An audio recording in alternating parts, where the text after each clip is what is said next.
Hello, Grant, and good day. Good day, Mason. How's it going? I presume that this is partially why you chose Goodwood audio, because every day is a good day, and Good day. you know, wood is just one of the nature's oldest material.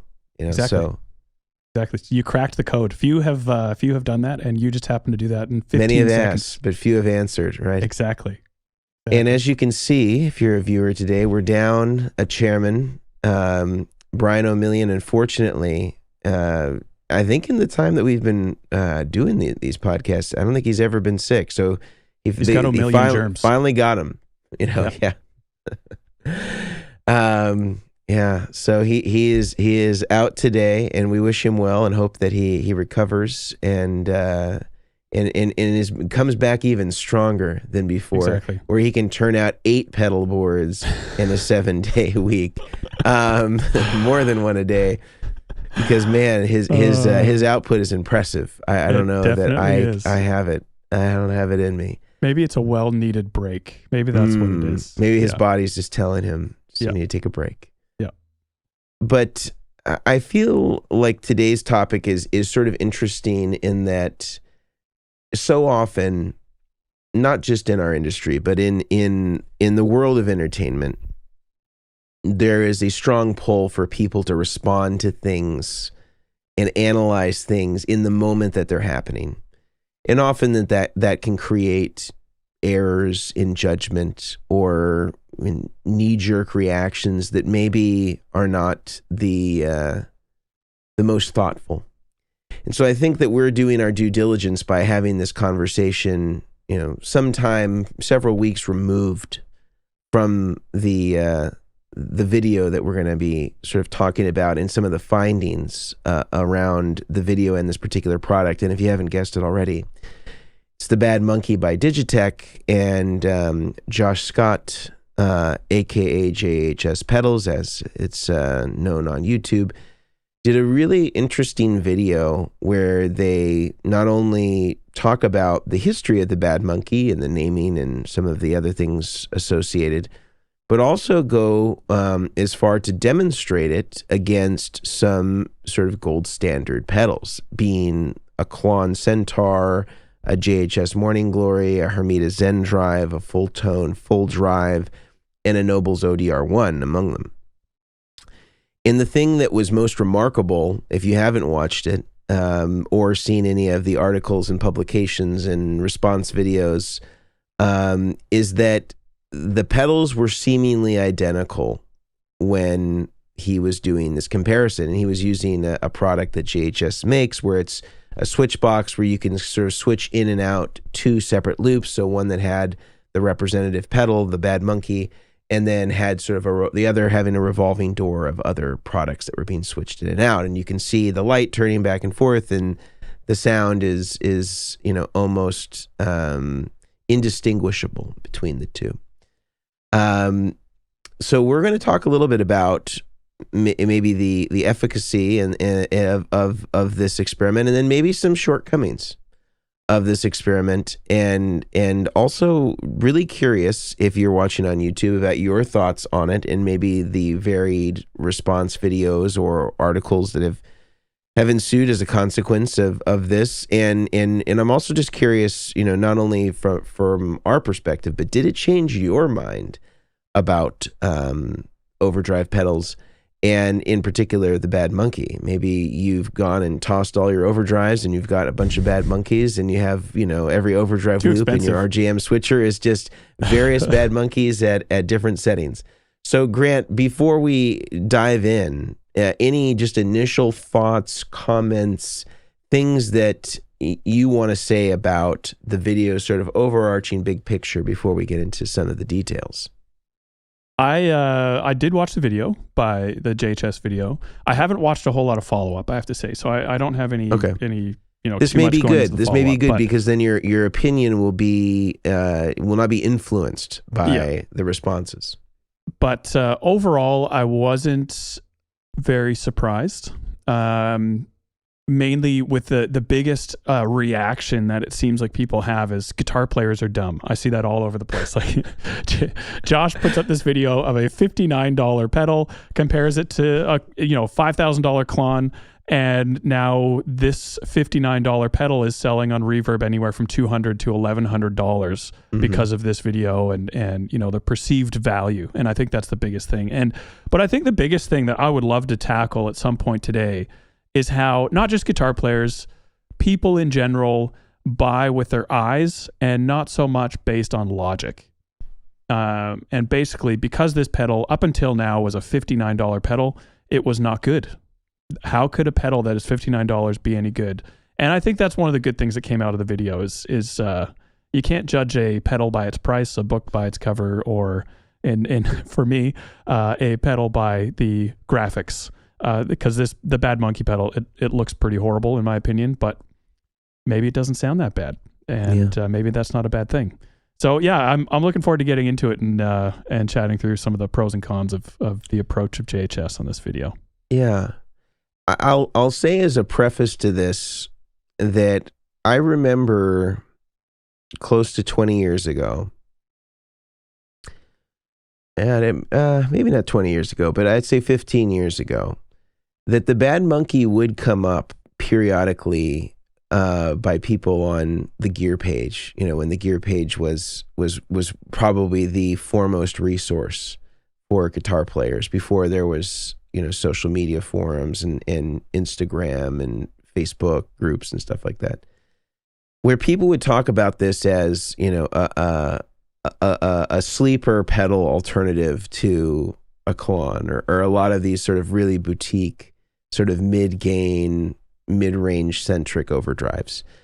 So Josh certainly isn't the first person that has sort of posited that the Bad Monkey has some secret sauce, and that is certainly a worthy sleeper.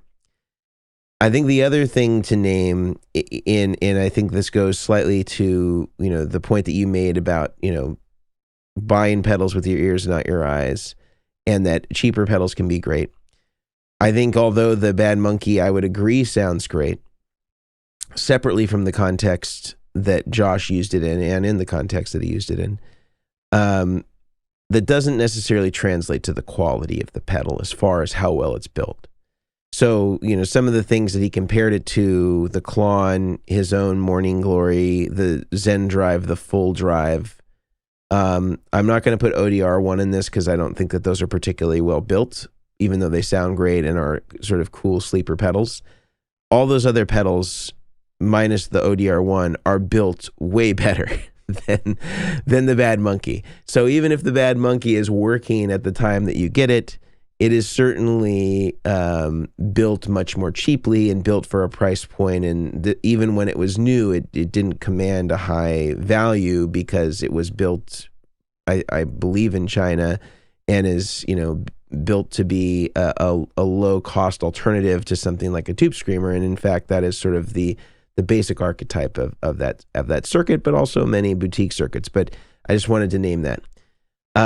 I think the thing for me, and I think maybe the first topic that maybe we talk about here, Grant, is what are the things that we think the video does really well in demonstrating or opening up for guitar players? What are the things that are enriching in a value that the video produces for somebody that is maybe really dogmatic about their overdrives or just the generalized findings of their video? What do you think are sort of like the big aha moments here? I think the first thing I thought was interesting, which was good for me to watch actually, and probably took away a couple of my kind of biases with this stuff, is that he was testing against, originally a TS10 was the first pedal, and then he had the Klon, he had the Morning Glory Zen Drive ODR1 and a Full Drive. He wasn't just shooting these out, Bad Monkey being a, Tube Screamer style circuit. He wasn't just shooting it out against Tube Screamer style circuits. Mm-hmm. And so for me, it was like, man, he can, regardless of the settings of the pedals and if they were, where they were set, if they were in their sweet spot or not, he was able to make the Bad Monkey sound like a bunch of variations of different circuits. And if you would have told me about the test and I hadn't seen the video, like this is the premise for the JHS video, I was like, I don't think he's going to be able to get them all to sound that similar just because they're different circuit types. They're starting out with, the base circuits being a different approach to the overdrive. And so it was cool for me to see that and be like, maybe some of these circuits, if you really try, maybe you can get them all to sound quite similar, whether or not it's sounding their best individually. I was surprised by how close they all were able to be tweaked. And so that was really good. The other thing that I really liked about this test, which I think is great for everybody, again, back to the point of buying with your ears, not your eyes, is the power of the A/B test, a live A/B test where you can essentially close your eyes and you can play back and forth and like, is the price tag really worth it or am I fooling myself? And really, I think the best way to do it is an A/B test or to listen to an album where someone is using a cheap pedal, in air quotes, like a pedal that shouldn't sound good. And you listen to that album, like it actually, like, previous recordings Josh mentions in the video of people that have used it in the past. And so you can listen to it live and be like, they got it to sound incredible. Yeah. Why is a $59 pedal sounding so awesome? And then you can do the very cheap, affordable test of buying a $59 pedal, trying it yourself and seeing if you can, like you're saying, kind of, maybe replicate some of these same sounds and get it to sound great for really cheap. So I think I loved the A/B test. I love that he could show a variety of circuits in comparison to the Bad Monkey rather than tube screamers only, which a lot of shootouts would do. Same circuit, different box. Of course, they're all going to sound the same, but this was not that. Yeah. Yeah, I think that the A/B test is really an underutilized way to just seek the truth on something sonically. And I think that I learned that, or it was validated again for me fairly recently when we did a video that compared a custom audio amplifiers OD100 to 3 amplifiers with which the channels in this channel switching amplifier were designed to emulate a Fender clean sound from a mid-60s black panel Fender, a late 70s Marshall JMP, sort of a more aggressive dirty rhythm, and then a higher gain Soldano SLO. And I put a splitter in front of them and recorded them simultaneously on each channel. And there's a lot of people that proposed all these other amps in the commentary that could do the same thing, but had never done this test to them.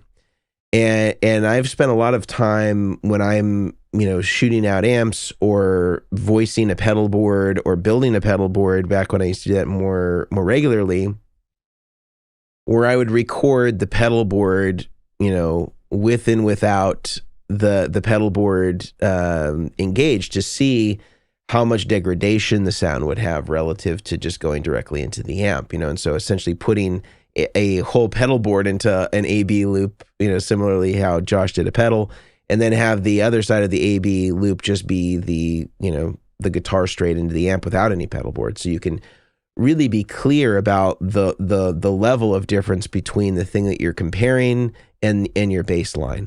And I think that that's one thing that I think is really refreshing about the way that this was done is the switching was done in real time.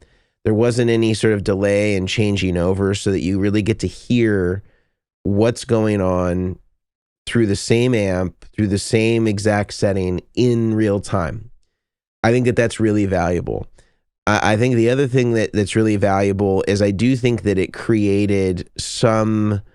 brought some people potentially back down to earth in terms of the value of some of these things. And as you said, and in fact, I think there's actually a video that was entitled "Guitar Players Are Stupid," that was sort of based around what was going on with the Bad Monkey in this video, and that people were now willing to pay these exorbitant sums because there was some sort of equality that was put between a Klassen and a Bad Monkey, for example. And the thing that I think which could be an extension of this, which I think could be equally true, is you could throw any number of overdrives into that spot and be able to get similar results based on, the way that if Josh's hypothesis is correct, that you could put anything in there or a lot of stuff in there and get some variation. It seemed like he stuck mostly with sort of mid-range focused kind of low to mid gain overdrives, so that they were kind of all in a similar food group. And, the degree to which that can be extrapolated to if you put a Marshall governor in there, I don't know that would necessarily be one-to-one, but maybe in sort of a subcategory of, overdrive devices that have more of a mid-range emphasis, you may be able to sort of interchange those and get fairly similar results. And I think that would be true, again, of a lot of different circuits. Any other things that you think that this video did really well in sort of demystifying or validating or benefiting guitar players or the guitar community in general? I just thought I had the one thing that JHS does really well is they take a topic like this, Bad Monkey shootout against X pedals, and they make it really fun. I was cracking up watching the video, and like the monkey hands coming in and chucking throughout, they're just having such a great time doing it. And so it was really engaging while also causing you to stop and think, next time I'm going to buy a $700 overdrive, you're going to stop and think about it. Is it actually worth it? And I think the answer is probably no, it's not. I think you can get more creative with it. So I'm kind of repeating from previously, but I think those are kind of my key takeaways from it from after I watched it. But please let me know if I'm missing anything here, Mason. I agree completely. I agree. I think that the production value of this, although still sort of in the framework of how you might see a JHS video, they were able to adapt it with costume, with props. It doesn't seem as though they have access to ripe bananas. These were all fairly unripe. It's one thing I noticed. Just an aside. Yep. So certainly they still needed a few more days on the vine to not be less plantain-like and starchy, and sweeter and softer bananas. But that's an aside. That's specific to me as a regular and frequent You're not eater a green banana guy. Organic bananas. Yep. Primarily Ecuadorian bananas, I'll say. That's just where they happen to come from, where I buy bananas. I'll just say that if Ecuador wants to give us a sponsorship, we're open to that. I'm happy to be the organic banana spokesperson. The poster boy. Yep. I know that could sound bad in other contexts, but it could. Not here, though. With it. This is a safe place. Yes. Thank you, Grant. Thank you. But what I want to move into next is maybe some of the places where, and again, this isn't an attack on JHS. I think I speak for both of us when I say we have a high degree of respect for Josh and the YouTube channel and what it is that they're doing, but places where either maybe the narrative got a little bit hijacked through external sources, or things that the video does not claim and doesn't actually demonstrate, that I think is worth mentioning as far as sort of how much stock to put in all of the findings. But before I do that, I'd like to talk to you about a couple of sponsors that make the podcast possible every single week. The first of which is our friends over at the Guitar Sanctuary. And as Grant has said in previous episodes, Brian Omilion loves the Guitar Sanctuary so much, he's generally there every time that we record or shoot an episode. And in fact, the great Brian Omilion is actually housed inside of the Guitar Sanctuary and offers his pedalboard building services out of the Guitar Sanctuary. So if you're interested in having a pedalboard built, you can not only source all the materials that you need, whether it's from Vertex, whether it's from Goodwood, you can also have the entire rig put together right there at the Guitar Sanctuary from Brian Omilion. You can head over to theguitarsanctuary.com. You can see all the different pedal offerings that they have, and they do a great job at really having a variety of mid-range to high-end level guitars, amplifiers, and pedals, and really have everything that you could want, from high-end Fenders to Mesa Boogie to Sir They really specialize in stuff that you really couldn't get anywhere else, and I certainly think it's one of the best shops in the country. Check out the guitarsanctuary.com. Check out their gear. Check out Brian Omilion inside of the Guitar Sanctuary. Very, very cool dealership based in McKinney, Texas. Secondly, our friends over at Sweetwater have a great new program called the Sweetwater Gear Exchange. And it's sort of a hybrid, in my mind, of Reverb and Craigslist. There's a peer-to-peer element that's very similar to the way that Craigslist dealings go, of course, without any of the weird stuff that can sometimes go on Craigslist. And it has all of the security and all of the organization that you would find on something like a Reverb or an eBay. And I really love the service here because not only is it very easy to find great deals on the gear that you want secondhand, but beyond that, you don't have to pay any seller fees if you decide that you want to put all of your earnings on a Sweetwater gift card. If you're somebody like me who's regularly buying things on Sweetwater, this is a great way to make sure that you don't have to pay percentages of your income from whatever you've sold to the credit card companies or PayPal or whoever it is. You get to keep it all. You get to put it on a Sweetwater gift card and use it on stuff that you're going to be buying anyway so that you can maximize your profit. I really, really love this service. I've been buying and selling successfully on the Gear Exchange and have had nothing but great experiences. Check it out at sweetwater.com/used, and that's the Sweetwater Gear Exchange. Open an account now. It's free to do it and start buying and selling right away. And I think that you're going to love it as much as I do.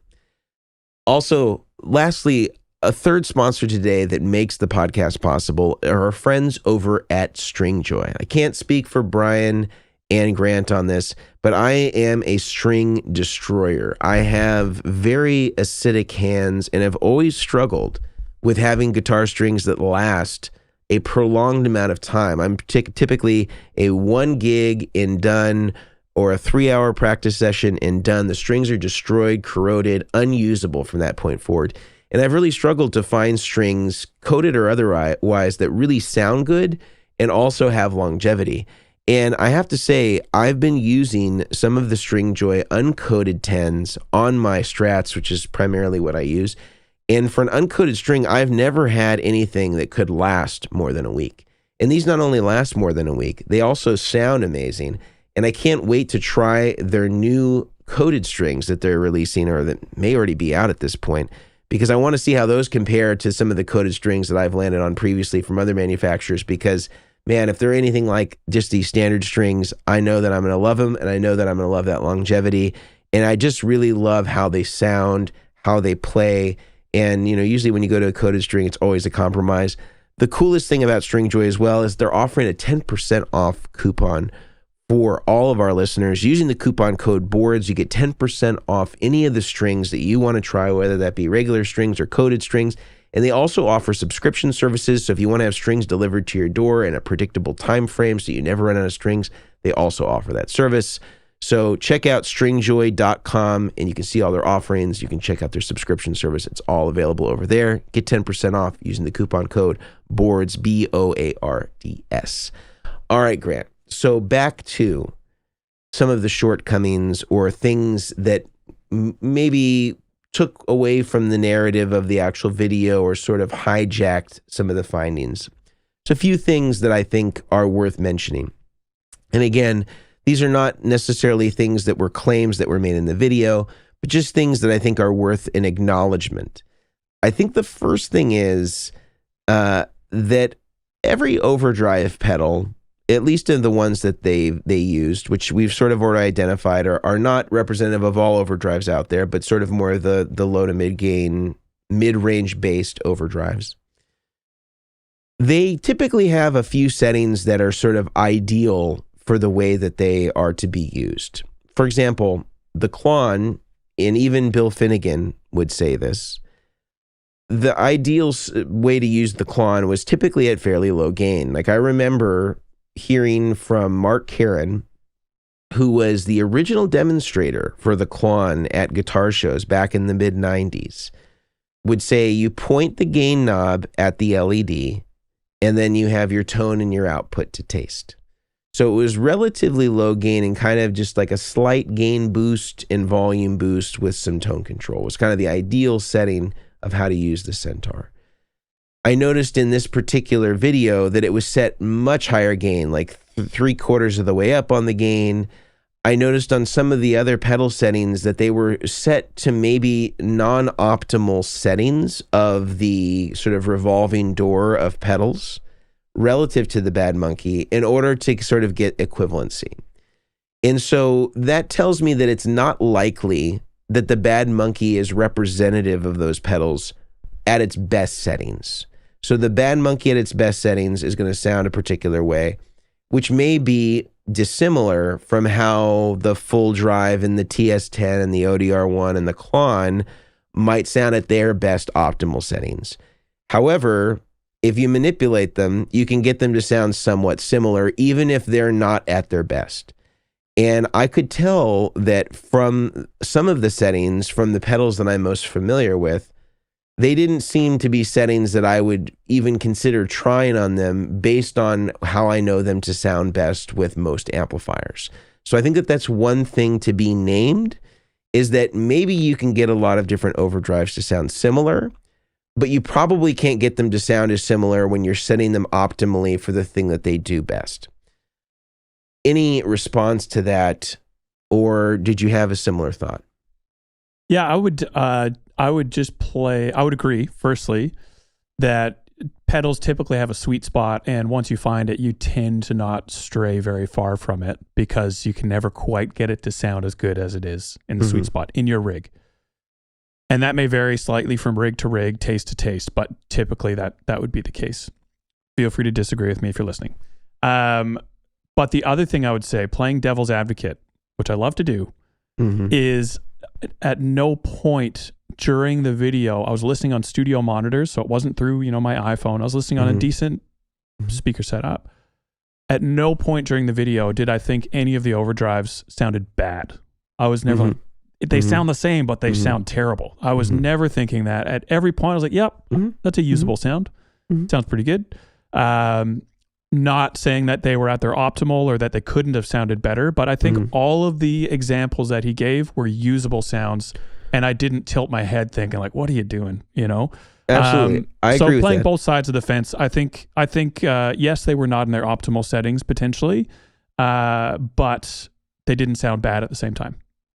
I would agree with that. And I think, obviously some of that has to do with the player. I think also some of that has to do with the context. They create some cool little grooves that they jam on. And so I don't have any objection to what you've said here.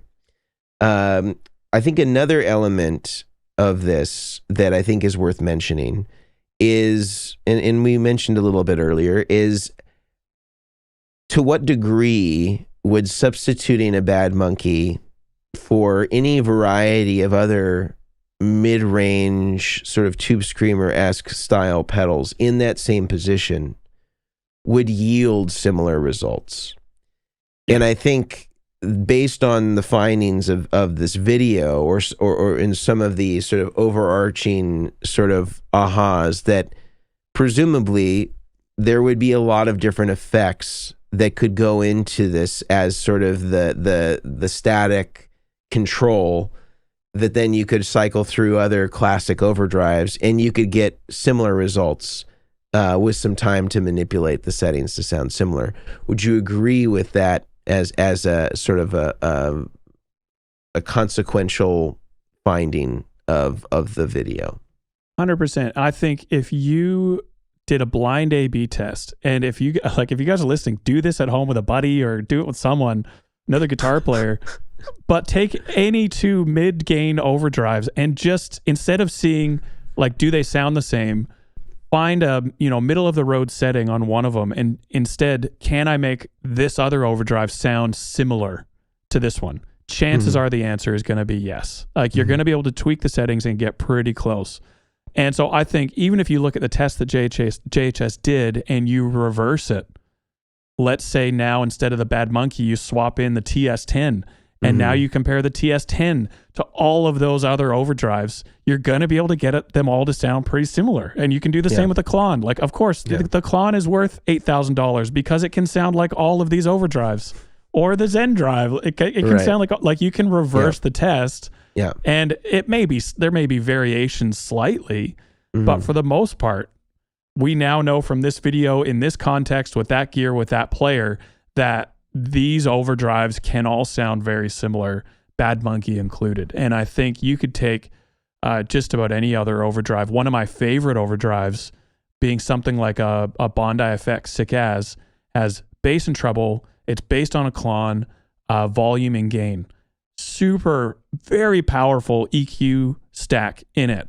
It could sound like a whole range of other overdrives. Does that make it better than the Bad Monkey? Not necessarily. Bad Monkey, 3 weeks ago was still a $59 pedal, and the Sick As is not. And so I think the test is kind of pointing towards the Bad Monkey, but I think in reality we should say it's pointing towards overdrives in general, and that you could run this with a large number of overdrives and get the same or very similar results. I think that is one of the findings, and that's not necessarily mentioned in the video, but I think is sort of a takeaway that is pretty well teed up for anybody who is looking at the video with some amount of objectivity. I think one of the other things, and there's been a sort of a slew of videos lately in the last, 6 or 8 months that I think have done a good job in sort of representing similar things. There's another guy on YouTube, I don't know if you've heard of him, his name is Jim Lill, and he's done some really interesting sort of tone videos that are more of in a series sequence, but sort of has similar outcomes where he'll look at the idea of tone woods and ends up doing all these A/B recording tests where he compares his prized Tom Anderson to this parts guitar, and he slowly migrates it to having everything different except for the pickups being the same and being able to get it to sound the same.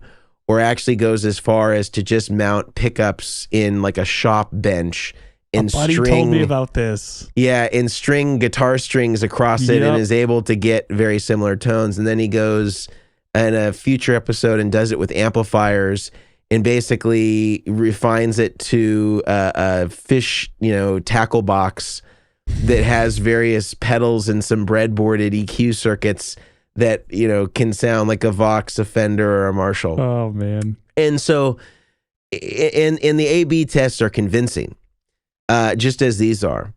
But I think the one thing that is needed, and I'm not volunteering, but is needed, is in any sort of scientific, in the scientific method or in peer reviews or things like that are done that are doing comparisons like this or studying things and propose an outcome, that typically the way that it's best tested is that your peers can replicate the same results so that somebody else can follow the same protocol, can use the same pedals, and are able to do a recording that produced the same findings that your video produced, as a way to say it wasn't just the conditions of the JHS video or the Jim Lill video that produced these results, that anybody following that same protocol is going to be able to come out with similar results. And that's one thing that we don't have.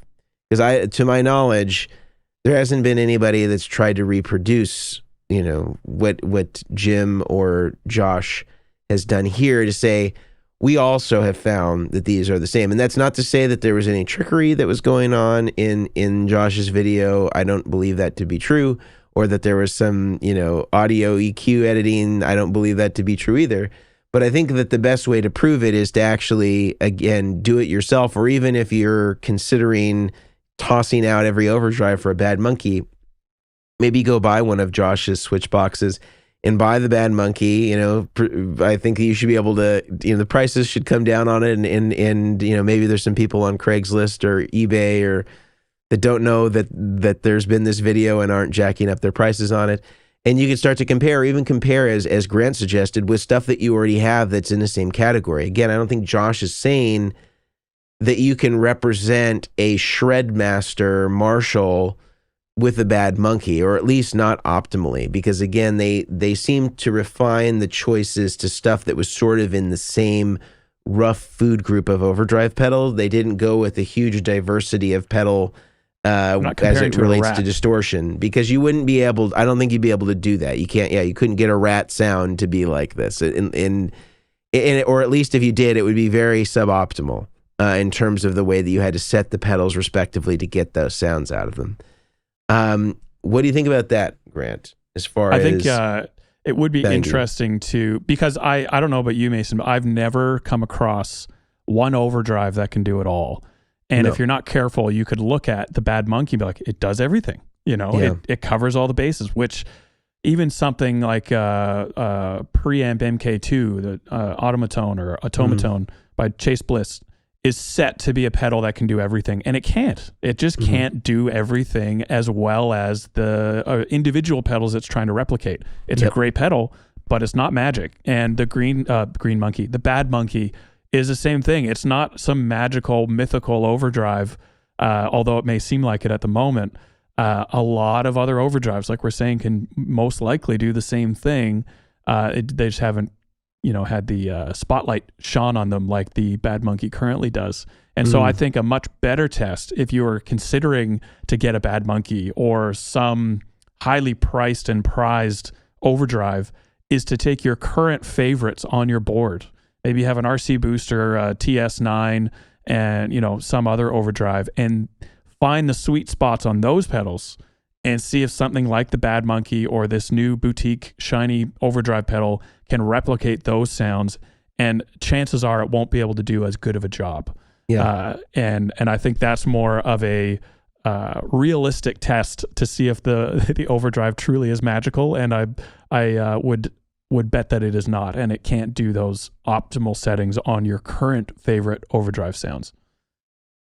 Yeah. I'm in agreement with that, and I think one thing that this video provoked, for me at least, is the real need for players to be doing real, honest listening tests with the stuff that they have, and maybe the real provocation here is not to go out and buy a Bad Monkey. It's looking at the things that you have, the way that you use them, and are they producing the results that you want? And again, listening with your ears and not with your eyes. There is a lot of mythology that works its way into our brains and makes us believe things about products that are just not true, or that not even the product claims to do, but the influence of our peers and people that write on forums or say something is so great or has a marketing around it that produces a lot of allure for whatever it is. Those can be valid, but it doesn't necessarily mean that you can't get what you need out of the things that you may already have on your shelf. And to a large degree, I try to maintain that in the choices that I make on my own pedal board, is I try not to use anything that is newer than a year old, at least, or older, because I think that then it sort of removes the recency bias or the hype that can often, catapult something to the front of the line. And if it doesn't have staying power, then it doesn't end up staying there. And a lot of people, I think, end up doing this musical chairs thing on their pedal board because they're constantly responding to the newest, greatest thing. Like, what if we all waited? We just had the discipline to say, no matter what comes out, I'm going to wait a year before I buy it. Because if it's still as hot and as talked about as it was when it first came out or when it was previewed, then maybe there is something to this thing, and that it's worthwhile, at least for me to try. I think that we would see a lot less frustration of guitar players if they had that discipline where it's just said, we're not going to get this thing till it's been out a year, and we're going to wait until all of the barrage of marketing videos and the cascaded YouTuber videos that come out back to back to back to back on the release day, we're going to see what happens, when if it can be sustained over a year. And so I encourage anybody, I don't always follow that advice, but I try to follow that advice for my own rig. And I'm just kind of looking back at what I have. I don't think I have anything. I don't think I have anything that new. So that's good self-restraint, Mason. And not saying it's vintage. I do have one. I think we have one vintage pedal on there, which is a Tube Screamer, a TS9 from the 80s. But not everything else in there release. is maybe a couple years old. Yeah, I fell into this trap yesterday, which I want to tell you guys about after I tell you guys about a few of our sponsors. Which is you see what I did there? Good one. The first one is creationmusiccompany.com. Creation, myself and Brian especially, because we do a lot of builds, pedal board builds. We love Creation. Cases, trays, the mini cakes they have. Also, they sell a whole bunch of other, plugs and cable accessories, all sorts of stuff with Creation. And so they are offering actually a discount if you use this code. Wait for it. Not Creation. Chairmen 15. Chairmen 15 will get you 15% off most of their products. Some exclusions apply, but the majority of the stuff is going to be on for 15%. Check it out. Great stuff. They are also based in the U.S., so they have quick shipping. I use them all the time. Brian always jokes, although he's serious, if he doesn't get 5 or more shipments from them in a week, it's a slow week. And I know from experience they use FedEx, and they get it out the door quick. So Creation Music Company, Chairman 15 is the coupon code. The other one that all three of us love on Chairman is monocreators.com. Mono do a whole range of backpacks. Again, Brian has, I think, just about every backpack they offer for video gear, or whether it's guitar gear, transferring his cables, and probably he puts his kids in a mono bag. I was going to say like milk bottles for his kids and nappies and diapers, all that stuff. But also the double gig bag. If you want to bring a couple different guitars to a gig, you can bring them in a very durable soft bag that actually protects your guitars really well. Somewhere. Yeah, there's one right in the back there. And then I love their pedal boards because it's an angled style board, super light, very strong, and you can fit a whole bunch of stuff underneath the board, which for me is extremely valuable to be able to chuck some, double high junction boxes or power or whatever it may be underneath the board. So check out monocreators.com. Use the code Chairmen, CHAIRMEN, for 10% off your order. Lastly, but certainly not leastly, is btpa.com. Besttronics, they are also known as, and they truly are the best. If you need anything for your pedal board, accessories, cable, plugs, if you just need someone to talk to, BTPA, they are just the call ones. Brad. Just call Brad. Brad is he is so helpful, and I like to say this. I've said this on previous episodes when I talk about BTPA. They are small enough to give you personalized service, but big enough to have what you need for your pedal board.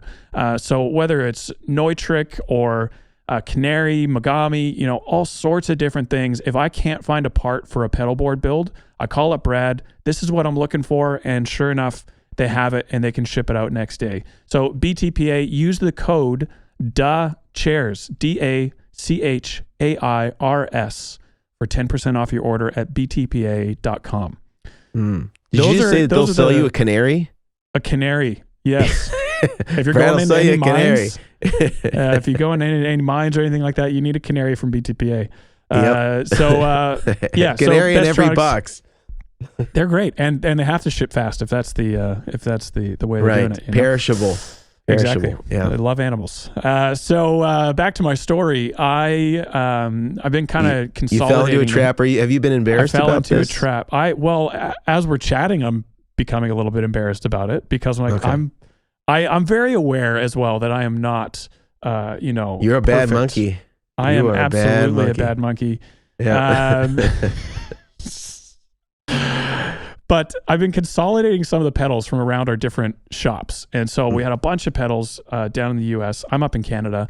So I've been getting bored, by myself, and I want pedals to play with. So I'm getting some pedals sent up here. One of the ones that showed up was a Klassen KTR, not the old one that's worth $8,000. This one's a little bit more findable.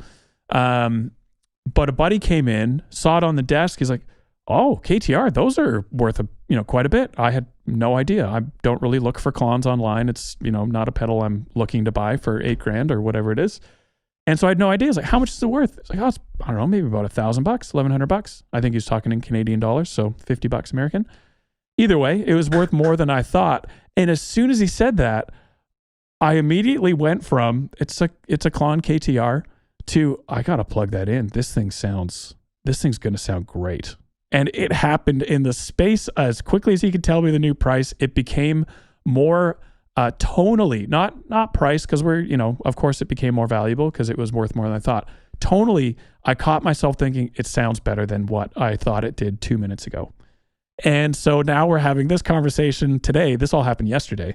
Now we're having this conversation today. I'm like, I'm falling into the very same trap. And I'm aware that I do this. I'm not all that surprised, unfortunately. I'm falling into the same trap that we're talking about that is happening currently with the Bad Monkey. And so needless to say, a little bit embarrassed. Glad that hopefully this is still a safe space and you have all found out many times over now that I'm far from perfect and maybe even hypocritical because we're talking about this and the same thing's happening to me with another pedal. So I don't know, Mason, any thoughts on... Do you have any lower views of me now that you've heard this story as a fellow chairman? Maybe I need to take some leave of absence and we don't really talk about why. I'll just disappear for a couple episodes. Go on a long drive in your Miata and just blow off some steam. Exactly. Through the streets, the mean streets of Vancouver. Man. Vancouver. No, I think it's a very common phenomenon. I think many of us can empathize with the situation that you're in. And I just, all I can say is that, we all make mistakes and the admission of such mistake is evidentiary that, you're on the road back to change. Yeah. Pop this thing into reverse and get you're back. You're on a righteous path, Grant. That's all I can say. I think that invariably we'll all be there. I'm trying to think of like a recent or any sort of recent example of this for me. I guess I got a quad Cortex. That might be the closest I've got to it. But to my credit, I haven't plugged it in yet. Okay. I've got it, but I haven't plugged it in. So I'm very curious about that one, but I think I would go into that a bit biased as well. I have high views of Neural, and so I think I would have to play it for quite a while before I give it a fair review because I think I'd be biased. I was looking at it more in the context of maybe how I would use an M9, like from line 6 or an HX, as sort of a supplementary piece for maybe more of like the wet processing, although the feedback that I've had from other friends who I trust is that the amp modeling is really its strength and maybe the effects are currently not as strong as maybe a Axe Effects or a line 6 equivalent. So that will remain to be seen. I'm going in with an open mind, and I will try it. But I'm surrounded by sort of great iconic tube amps, and so the bass line is quite high. Yep. And we'll see how. I'm really more interested just to kind of learn the technology because this I think is going to be something that is not going to be going anywhere. I think that we're going to continue to see these sorts of things evolve and are going to make their way into the mainstream. So I think from a pedal manufacturer perspective, or in your case, from a rig builder perspective, or Brian's, these are just things that we're going to have to understand and know how to interface with. And I think that there's a level of importance there to understand that this is going to be, here for a while, and people are going to continue to adopt this technology into their rigs or as replacements to amplifiers, or at least in the context of live performance in touring potentially. So in that sense, it's cool. But back to the Bad Monkey, big takeaways, sort of conclusions, things for our listeners to think about, consider, try on their own. I know that there's been already a degree of takeaways, that have been sort of revealed throughout the conversation, but sort of final thoughts and wrap up for those listening. And of course, we would love to hear from you. If you're not already active in our chat, if you're watching this live on YouTube, or those who are commenting later on, we would love to hear about your thoughts on our point of view, our angle on this, any other considerations that maybe we didn't think about. We'd love to hear from you, of course. But Grant, I'm going to turn it over to you. Final thoughts, summary, conclusions. What do you think? I think overall it was a very enlightening video from JHS. I think it highlighted some flaws that we tend to have as guitar players, showed the importance of the A/B test. Mm-hmm. I think the one thing to remember, or one of the things to remember, is that this was one rig, in air quotes. It was a telly into a couple of overdrives into a Kemper, mm-hmm. I can assume. And so it was, one amp, let's call it that. Let's be fair to Kemper and call it an amp for the sake of this test. And so who knows what the test is going to do with a Les Paul, an SG, a Gretsch, and I think, so it was one very specific text in one specific context. It was mm-hmm. not by any means well-rounded, and I don't think it ever can be, because that video would be days long. So I think you can only really get little snippets. But I think, honestly, for me, the biggest takeaway was just another reminder, a little like poking and prodding from JHS saying, I just don't buy, price tag does not denote tonal quality. I think, you mentioned build quality in a video. If we keep that aside and we're just saying how it sounds, you can find some really great sounding stuff. Maybe it doesn't look as boutique, and maybe it doesn't look as awesome as something that's 10 times the price. But if you're going for tone, which we all are, you can find some great deals for under $100. And you just have to have the wherewithal to recognize that maybe that can actually sound good. And I'm speaking to myself just as much as anyone else, because I look at a $59 price tag and I pass it by, and obviously I shouldn't be. So yeah, I think it's, if nothing else, this video was a really good reminder to keep our minds open to a whole wide range of pedals out there, and what they may have to offer. There are going to be pedals that just sound terrible. And so don't go trying to make a pedal that sounds like, a can of garbage, saying it's the next holy grail when it doesn't. Like, truly listen with your ears and what you're after, and run some of those A/B tests. And I think you could be pleasantly surprised. Yeah. Yeah, I'm in agreement that I think that the biggest thing for anybody to learn from this is I think, firstly, to keep an open mind, but secondly, that when you are doing these sorts of shootouts, that there are a lot of pedals that could work in a similar space. And, I always think about gain stages. If I'm using a clean amp and I need to sort of be able to have the range of different gain stages that you might find in a channel switching amp or the classic amps that are out there, I think of, sort of lower gain, mid gain, and high gain pedals.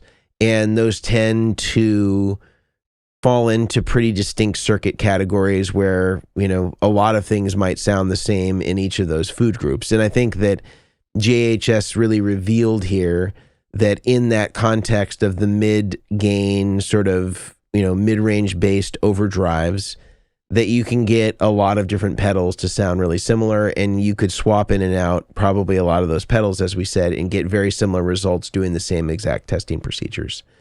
This would be equally true of lower and higher gain stuff, because a lot of the circuits are shared in these or come from a very similar archetype, and they can get fairly similar sounds.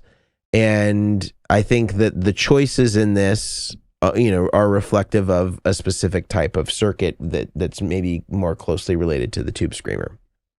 Not that the Klon is a Tube Screamer clone, it's not, but a lot of those sort of fall into, again, a similar sort of sonic archetype that you would find of that sort of pedal. So I think that those are just things to have consideration for, and I think that, again, listening with our ears and not our eyes is always a wise thing to do. And, again, this is partially why we're having this conversation so far removed from the initial hype of the video and its findings, and then people, again, sort of hijacking the narrative of the video. I think overall the video is really great, and I think it's really cool that it contextualizes some of this stuff and, again, brings some people back down to earth that feel like they will never be satisfied until they've owned, an original Klon Centaur. There are many ways to tone down, infinite paths to finding the right tone, your personal tone, and it doesn't necessarily have to be through excessive spending on really, really high-dollar products. So, any last words before we complete, Grant? Yeah, I this is going to lead into a whole nother episode, but I would say if you want to change your tone, best thing you can do is practice guitar.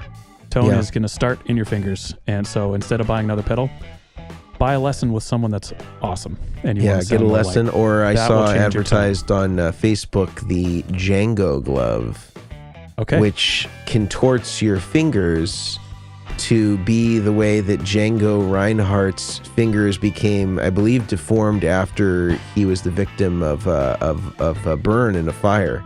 And so you wear this, look like canvas glove, and it contorts your fingers in such a way where you're forced to play as the gypsy jazz legend did. So that would also change your tone. So gives you forces you into something totally different. Exactly. So what great thoughts to leave you with today. Yes. Well, until next time, folks, thank you for listening. And again, if you want to support us, leaving a review on iTunes is the best way possible. And we leave links to that in our show notes and in the description on YouTube, so you can find it there. And tell us what you think. Of course, we would love a 5-star review, but we just want an honest review more than anything. So however many stars we've earned, give us those many stars. And thank you again for listening. We will see you next time on the road to Tone Town. Adios.